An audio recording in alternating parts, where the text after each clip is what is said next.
আসসালামু আলাইকুম বন্ধুরা, সবাই কেমন আছেন? আলহামদুলিল্লাহ আমরাও ভালো আছি। তো আমরা আজকে একটু বাইরে গিয়েছিলাম। বাইরে আমরা সন্ধ্যার নাস্তা করতে গিয়েছিলাম। তো আমার সাথে আছে আমার চাচা চাচি, তারপরে আমার ছেলে আমার পাশে বসা ছিল, আর আমার ছোট বোন। তো আমরা সবাই মিলে বাইরে খেতে গিয়েছিলাম। আমি খেয়েছিলাম ফুচকা আর বাকিরা চটপটি, এছাড়াও ছিল চিকেন ফ্রাই, বার্গার। তো আমি চটপটিটা খেতে বেশি একটা পছন্দ করি না, তবে আমার ফুচকাটা খুবই ভালো লাগে। তো এই যে বার্গারটা দেখতে পাচ্ছেন, এটা আমার ছেলের জন্য নেওয়া হয়েছিল। বার্গারটা তো ঝাল ছিল প্রচুর, আমার ছেলেটা খেতে পারেনি। তো আমার ভুল হয়ে গিয়েছিল, আমি চিজ বার্গারটা অর্ডার দিইনি। ও আবার চিজ বার্গারটা খেতে পারে, কারণ চিজ বার্গারে ঝাল দেওয়া থাকে না। তো এই এই এই বার্গারটাতে ঝাল দেওয়া ছিল।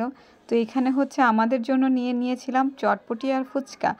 আমি ফুচকা খাবো, আর আমার বোনও ফুচকা খাবে, আর আমার চাচা চাচি চটপটি নিয়েছিলেন। ওনারা চটপটি খাবেন, সেই জন্য। তো আমি জিজ্ঞেস করেছিলাম আগে কে কী খাবে, তারপরেই আমি অর্ডার করেছিলাম সবার পছন্দ মতো। তো এইদিকে আমার ছেলের খুবই ঝাল লেগেছিল দেখে ও চিকেন ফ্রাই অর্ডার করলো আবার খাওয়ার জন্য। তো চিকেন ফ্রাইটা ঝাল ছিল না, তো ওটা খেলো। তো আমার কাছে এই জায়গাটার চটপটি খুবই ভালো লাগে। তো এটা চৌরাস্তাতে, কেরানীগঞ্জে। তো আমার ফেভারিট খাবারের মধ্যে একটা ফুচকা।